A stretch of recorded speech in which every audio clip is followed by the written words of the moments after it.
Muy buenas noches, amigos, bienvenidos a la emisión estelar del Comercio TV. Aquí lo más destacado del día. Tras su publicación en el registro oficial, entra en vigencia el nuevo arancel para televisores importados de 41 pulgadas en adelante. Los comerciantes aún tienen dudas sobre este nuevo impuesto que rige para las importaciones que están en camino. Fue el pasado viernes 16 de octubre que el Comité de Comercio Exterior COMEX resolvió reformar el arancel para los televisores importados que tengan entre 41 a 75 pulgadas, para lo cual se ha establecido una tabla con los porcentajes de incremento. Por ejemplo, los televisores que tengan entre 41 pulgadas hasta 75 pulgadas tendrán un arancel del 5%, sumado a un valor adicional de $158.14, mientras que los televisores que superen las 75 pulgadas tendrán un arancel del 20%. Esta resolución ha generado preocupación y malestar entre quienes venden estos equipos electrónicos.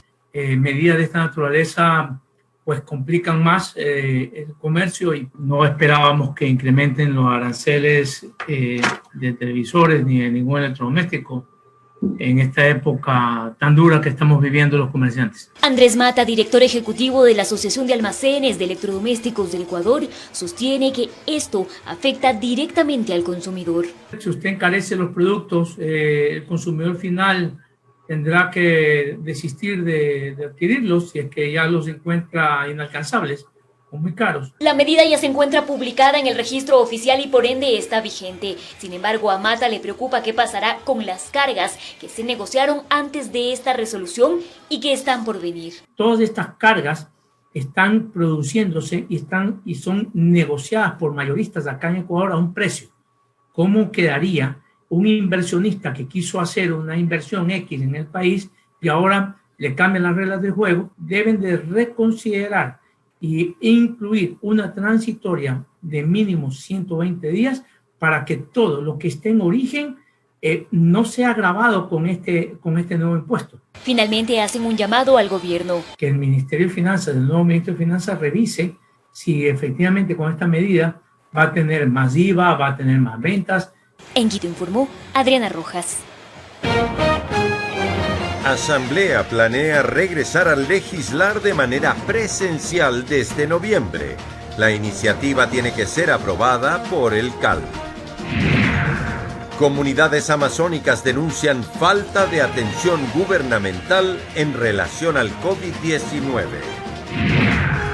Ecuador se une oficialmente a la iniciativa COVAX para acceder a una posible vacuna contra el coronavirus. Richard Carapaz cruzó la meta en segundo lugar en la primera etapa de la Vuelta a España. Ecuador se unió oficialmente a la iniciativa mundial COVAX, misma que representa una cartera de posibles vacunas contra el coronavirus. Por su parte, Reino Unido planea infectar a 90 voluntarios sanos de COVID-19 para probar sus vacunas. Así lo informó la Organización Mundial de la Salud, que 2 países sudamericanos se unen a la iniciativa de COVAX. Me complace anunciar hoy que 184 países se han unido a COVAX. Los países que se unieron más recientemente durante el fin de semana son Ecuador y Uruguay.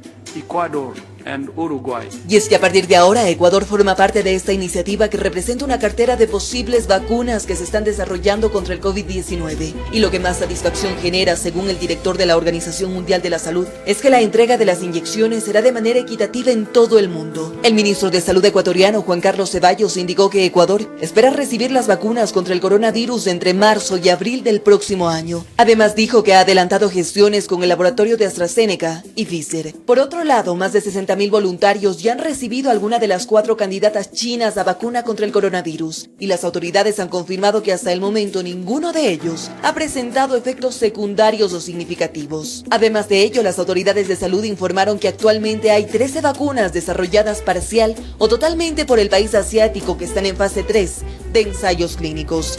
Esto mientras que las autoridades médicas en Reino Unido plantean realizar un ensayo para conocer la efectividad de sus vacunas. Se trata de infectar de coronavirus a 90 voluntarios inmunizados. Estas pruebas, auspiciadas por el gobierno y conocidas como desafío humano, se espera sean en enero del próximo año, en pacientes sanos de entre 18 y 30 años. informó Ismenia Solórzano. En Ecuador se contabilizan 154.000 casos positivos de coronavirus y la cifra de fallecidos se eleva a más de 12.000, entre confirmados y probables. Desde las autoridades se muestran preocupados, pues la indisciplina ciudadana queda registrada en las cámaras de seguridad en distintos puntos del país. Esto es Babahoyo. La gente se baña en las riberas de los ríos sin ningún tipo de reparo. La aglomeración es evidente. El virus ya no es impedimento para quienes confiados al parecer se creen inmunes frente a un enemigo silencioso. Pero mientras eso ocurre en Babahoyo, en Santo Domingo de los Áchilas, la situación es muy similar. Por la calle caminan los transeúntes, unos sin mascarilla y sin el distanciamiento requerido. Pero de aquí nos vamos hasta Ambato. En el mercado mayorista lo que menos hay es distanciamiento. Comerciantes entre frutas y hortalizas, realizando sus actividades todos en medio del tumulto. Y en Ibarra la gente prefiere comer en puestos improvisados, haciendo aún más grave el riesgo de contagio. Y es que han transcurrido 234 días desde que se dio a conocer el primer caso de coronavirus en el Ecuador, contabilizando hasta el momento 154.115 casos confirmados y 12.404 fallecidos entre positivos y probables para coronavirus. Además de que según el informe de este martes del Ministerio de Salud Pública, se indica que hay 692 nuevos contagios en las últimas 24 horas. Pero si la situación es compleja por las aglomeraciones a nivel nacional, Quito no es la excepción. Videos de las cámaras de seguridad del ECU 911 captaron a ciudadanos realizando sus actividades habituales. Y es que nadie se los prohíbe. Lo que se pide es el uso de las mascarillas, distanciamiento social, aunque eso sea tan difícil de cumplir para quienes a base de indisciplina al parecer le perdieron miedo al virus. Pichincha, epicentro de la pandemia, concentra entonces la mayor cantidad de casos a escala nacional, siendo los confirmados 50.025 los pacientes COVID positivo y 1.952 fallecidos entre positivos y probables. Desde la autoridad se informa que desde el 17 de julio al 18 de octubre se han realizado más de 1.000 operativos en la capital. Hemos realizado 1.307 operativos y además hemos suspendido 500 reuniones. Reuniones donde, dice Valareso, se registran gran consumo de bebidas alcohólicas, mismas que han sido decomisadas por la autoridad. Son 1.330 litros de licor sin registro sanitario. Frente a la rápida expansión del coronavirus, las autoridades hacen un llamado a la ciudadanía a respetar las normas. Informó Marilyn Jaramillo. Si bien los datos sobre el COVID-19 se han concentrado en la población de las ciudades de cada país, muy poco se habla del impacto de la pandemia en los pueblos ancestrales. Existe preocupación en las comunidades indígenas de la Amazonía respecto de la despreocupación de los gobiernos frente a sus poblaciones.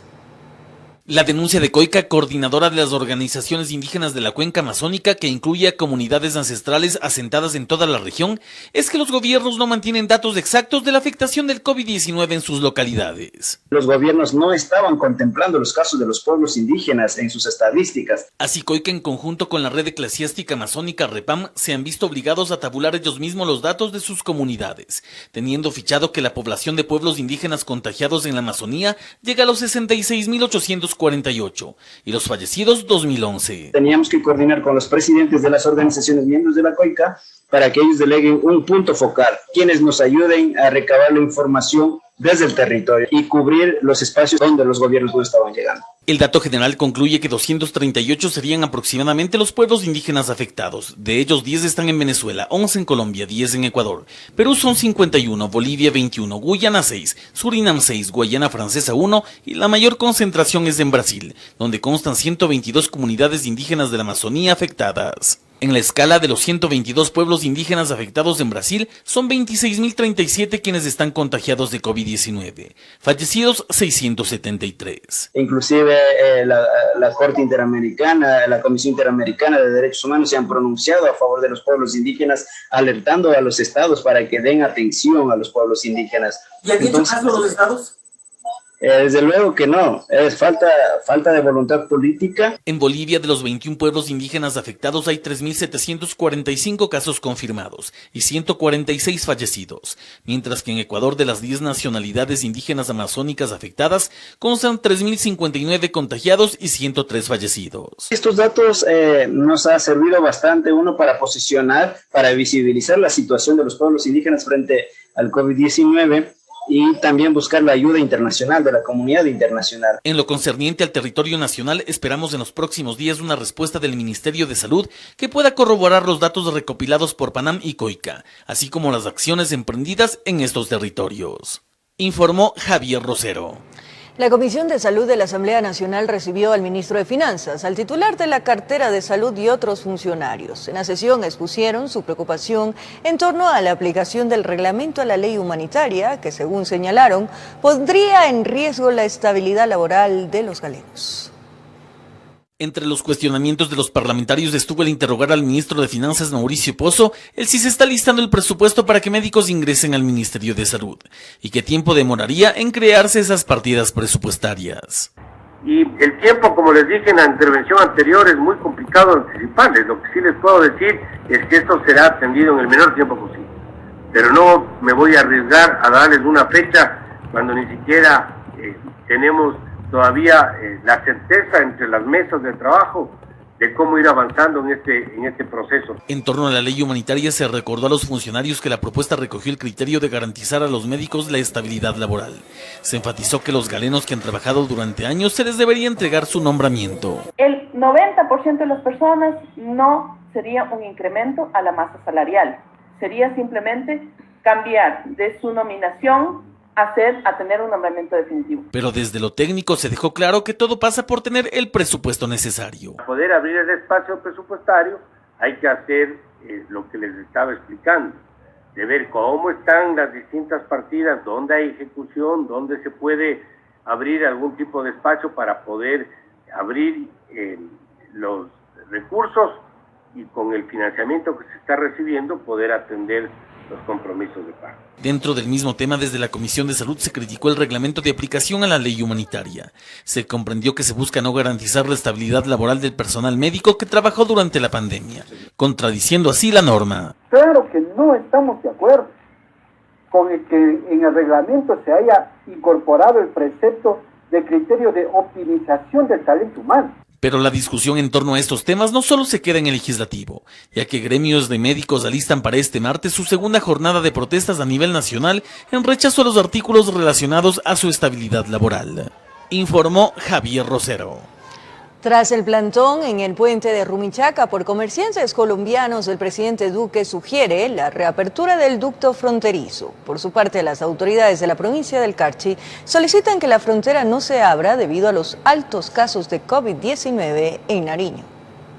Y ponernos la tarea de poder hacer esa reapertura a partir del 1 de noviembre. Estas fueron parte de las declaraciones del presidente Iván Duque en su visita al departamento de Nariño el pasado fin de semana, tras la solicitud de comerciantes colombianos que realizaron un plantón la semana anterior solicitando la reapertura del puente internacional de Rumichaca. Desde la gobernación del Carchi se han realizado varias encuestas a la ciudadanía, quienes por el tema de salud manifiestan que no se debería abrir el ducto internacional. Y enfrentándonos a un proceso de salud, ¿qué dice la ciudadanía? Por el tema del riesgo epidemiológico, el 74.8% de la ciudadanía dice que no se debería abrir el puente, mientras que el sí es del 25.2%. Para la autoridad de gobierno, las estadísticas son claras de los casos registrados positivos, tanto en Nariño como en Carchi. El riesgo de un contagio masivo sería inminente al abrir la frontera. Nos da una sumatoria total de 14.137 casos en la zona 1. Ahora vamos a ver el otro lado, y estos datos son hasta el día de ayer en la tarde.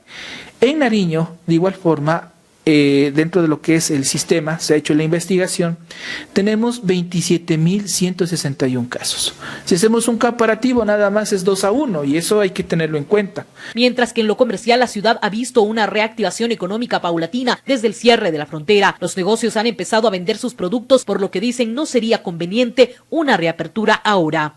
Las condiciones no se dan todavía para abrirlas y desde el punto de vista comercial hemos visto como afortunadamente algunos comerciantes de algunas líneas se han podido reactivar, han podido entregar sus productos, han podido reactivarse de alguna manera. Por su parte, el COE cantonal también realizó una reunión en donde se analizaron todos los puntos y en un informe que presentarán a las cancillerías manifiestan la negativa de una reapertura para el próximo 1 de noviembre.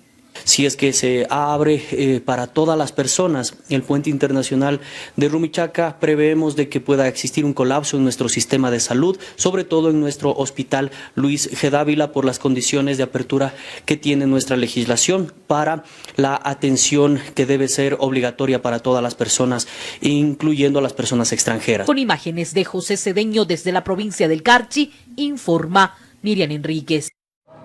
Ahora, en otro ámbito, el binomio presidencial de Alianza País se suma a las candidaturas en firme para los comicios generales de 2021, mientras que apenas 3 opciones de listas de asambleístas y candidatos a parlamentarios andinos están en firme. Cada día se extiende más la papeleta electoral, pues van sumándose las candidaturas en firme. Hasta ahora son 11 los binomios elegibles en los comicios 2021. Democracia Sí, Alianza Creo, Partido Social Cristiano, el Partido Izquierda Democrática, Ecuatoriano Unido, Movimiento Amigo, Partido Sociedad Patriótica, Alianza Honestidad, listas 1751, Movimiento Alianza País, Avanza, Movimiento Pachacutic y Construye, antes Ruptura. No hay más recursos ni ante el CNE ni ante el TCE. Entonces, esos candidatos se puede decir que ya están listos para ser inscritos en las papeletas. Otro binomio está a la espera de la certificación del Tribunal Contencioso Electoral. 2 fueron negados, Podemos y Libertades Pueblo, y 3 binomios están en espera de revisar las subsanaciones presentadas. Estos son Unión Ecuatoriana, Fuerza Ecuador y Alianza UNES, la plataforma correísta, por la cual participará Andrés Arauz y Carlos Rabascal, una vez admitida la candidatura vicepresidencial por el TCE. Una vez que el Tribunal Contencioso Electoral se ha pronunciado validando el reemplazo del candidato Rabascal por el candidato originalmente propuesto Correa, corresponde que se ejecutaría la decisión y eso vuelve a manos del Consejo Nacional Electoral para nosotros tener que ratificar esta candidatura. En el caso de los postulantes para asambleístas nacionales y parlamentarios andinos, todas las candidaturas han sido revisadas en una primera instancia. Sin embargo, muy pocas están en firme. De asambleístas nacionales, solamente las listas de la Izquierda Democrática, el Partido Unidad Popular y de Alianza Honestidad están en firme. De parlamentarios andinos, de las 17 listas postulantes, solo del Movimiento Democracia Sí está asegurada en la papeleta. Informó Carolina Basante. La candidatura de binomio correísta entra nuevamente en discusión en un proceso de calificación.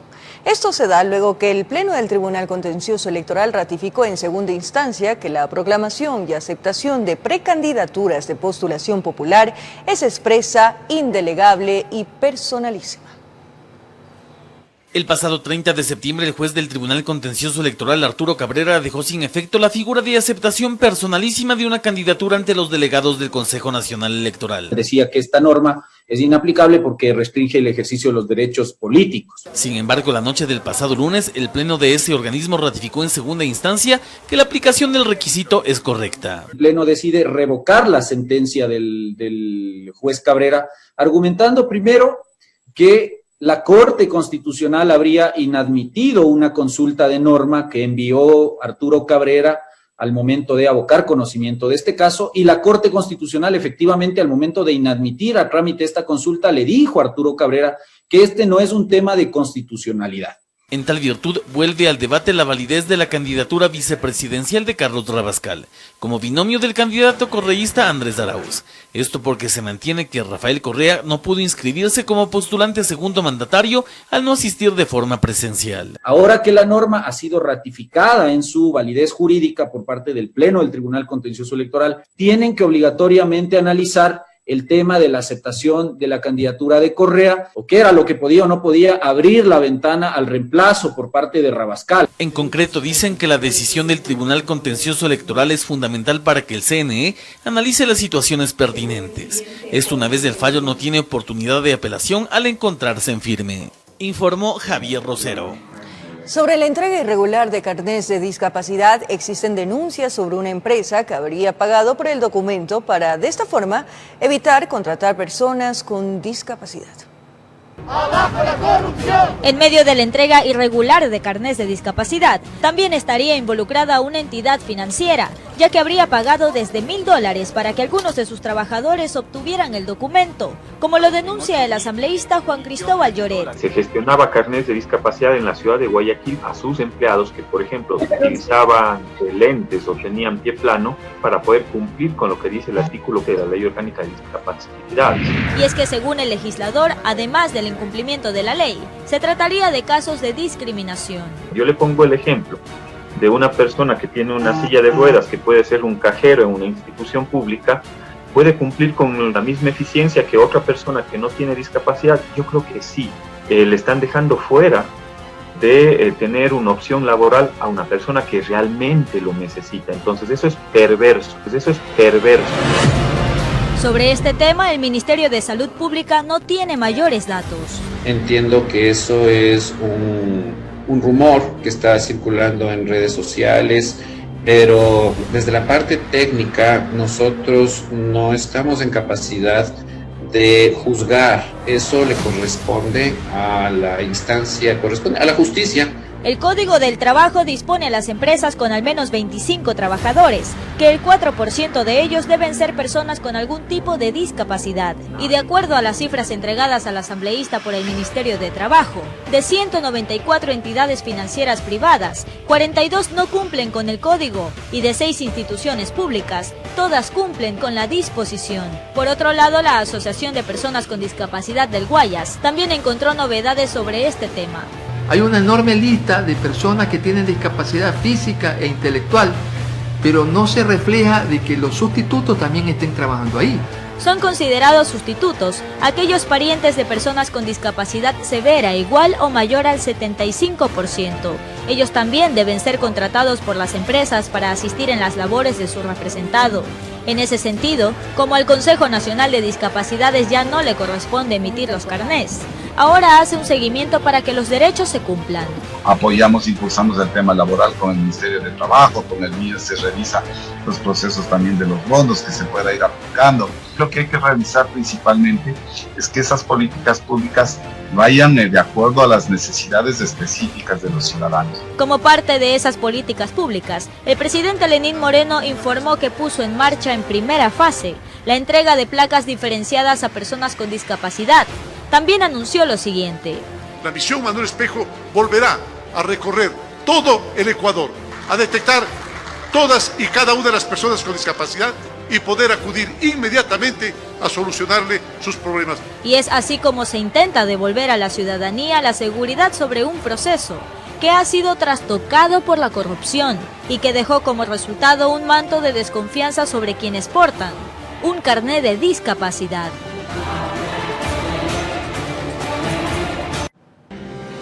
Más adelante les contamos que en Quito, un presunto caso de abuso sexual en contra de una niña de solo 7 años de edad. Los detalles aquí en breves minutos. Gracias por seguir en nuestra sintonía. Esto es El Comercio TV, como lo anunciamos. En el sur de Quito se reportó un presunto caso de abuso sexual en contra de una niña de 7 años de edad. La policía busca al presunto responsable. El individuo está plenamente identificado.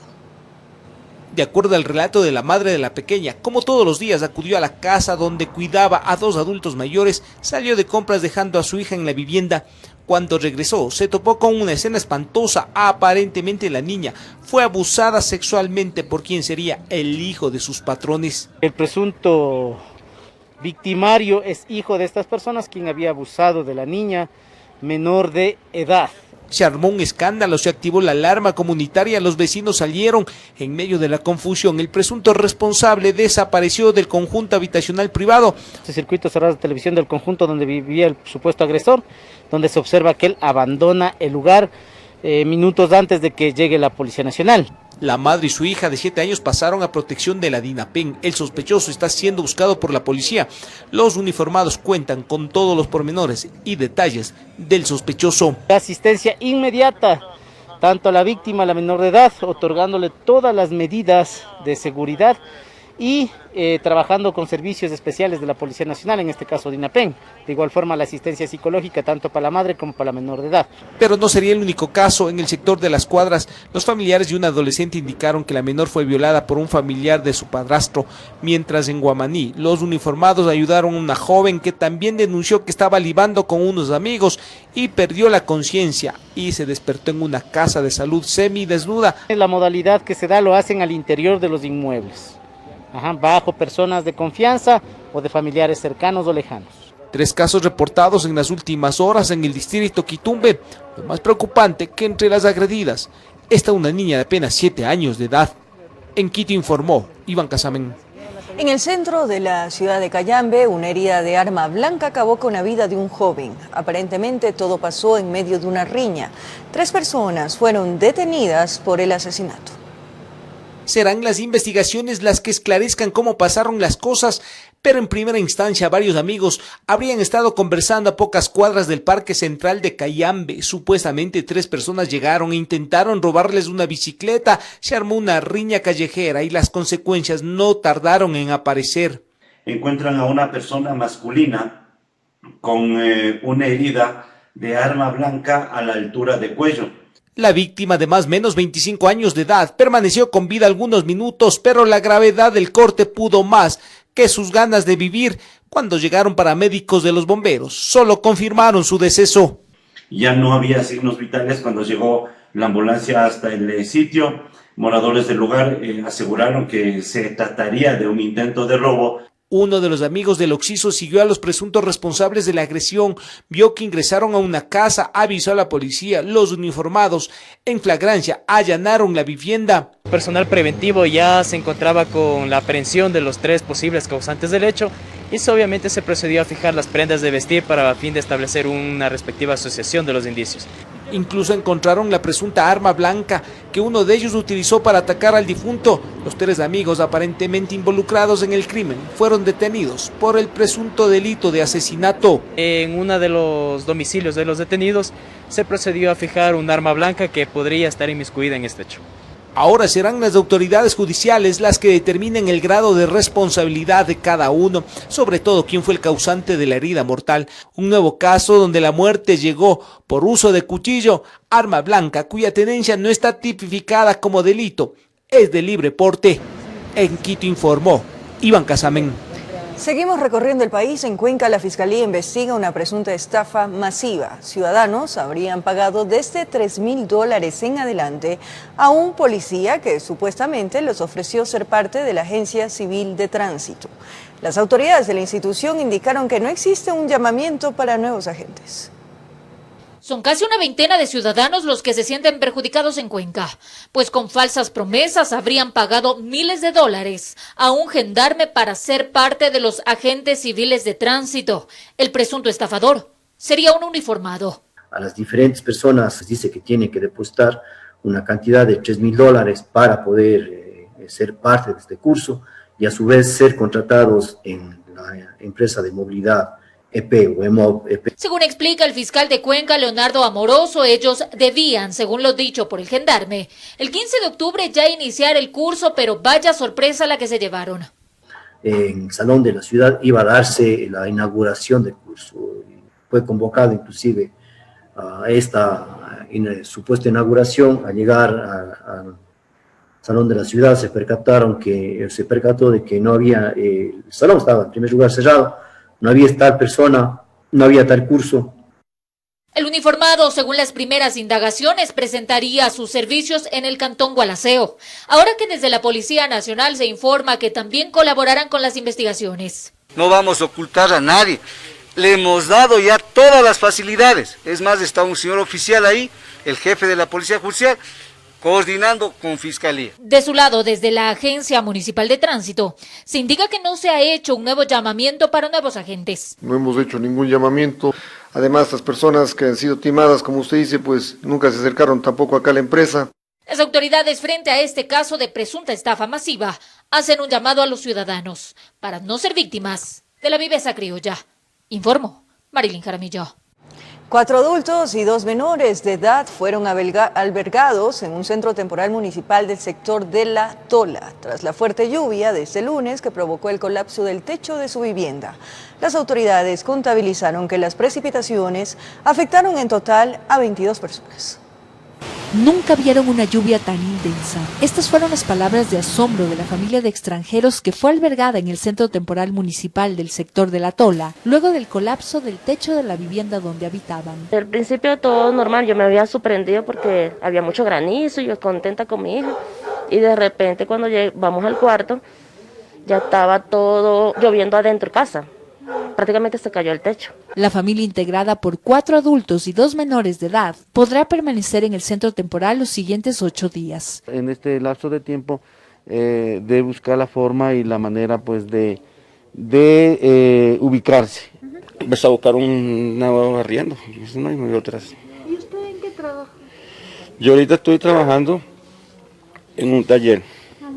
El único que está trabajando de nosotros. Según los reportes municipales, el desplome del techo se produjo porque la estructura no contaba con las canaletas necesarias para que el agua lluvia no se acumule. 22 personas afectadas el día de ayer, 6 están aquí en el albergue temporal de La Tola. De acuerdo a las autoridades, las construcciones sin parámetros técnicos y la falta de limpieza de las cubiertas de las viviendas son las principales causas para que se produzcan colapsos estructurales. La clandestinidad, la informalidad hace que este tipo de estructuras mixtas colapsen en el momento que se presenta este tipo de excepciones que la naturaleza nos pone. El INAMI pronosticó que en los siguientes días lloverá en la urbe, por lo que el Cabildo realizará inspecciones en las zonas propensas a movimientos en masa e inundaciones. Sin embargo, la recomendación es evitar botar basura en los espacios públicos. Y si usted observa alguna grieta en su hogar, deberá comunicarse de inmediato al 911, informó Sofía Vintimilla.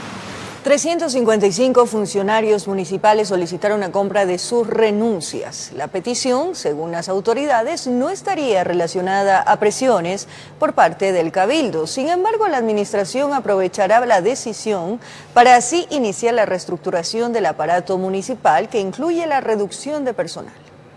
Tenemos una consultoría previa hecha por la Pricewaterhouse. No podemos mencionar el número porque el alcalde Rodas firmó que tiene que ser reservada hasta que se ponga en práctica. Con total hermetismo, las autoridades manejan los mecanismos para la optimización de personal municipal y con ello los recursos económicos de la ciudad. Hasta el momento existen al menos 300 empleados que solicitaron la compra de sus renuncias al Cabildo. Tenemos un primer grupo de 355 empleados que quieren salir. Quizás cuando este tema se transparente un poco más, sea un poco más visible, porque evidentemente hay miedos, temores y demás, muchas más personas se podrían sumar. La compra de renuncias estará sujeta al apoyo gubernamental. El Estado deberá buscar el financiamiento a través de organismos multilaterales, pese a que la cifra requerida aún no se conoce con exactitud. Nosotros tenemos un aproximado, pero en este momento no se puede mencionar. Esta optimización de personal a través de la compra de renuncias aliviaría los gastos del presupuesto del 2021, que según información oficial tendrá un valor mucho menor a los 757 millones de dólares presupuestados para este año. Más o menos el presupuesto con relación al año pasado va a tener una caída de 300 millones de dólares. La reestructuración municipal tardaría 4 años en ejecutarse e incluiría líneas de austeridad, suspensión de contrataciones y recortes presupuestarios. Lo que se ha hecho es, cada vez que se jubila una de estas personas, ya no se habilita la partida para que se pueda renovar. Actualmente en el sistema municipal existen 9.645 empleados, de los cuales 6.552 tendrían puestos operativos, considerados fundamentales para la ciudad, y 3.093 son cargos administrativos, informó Sofía Vintimilla.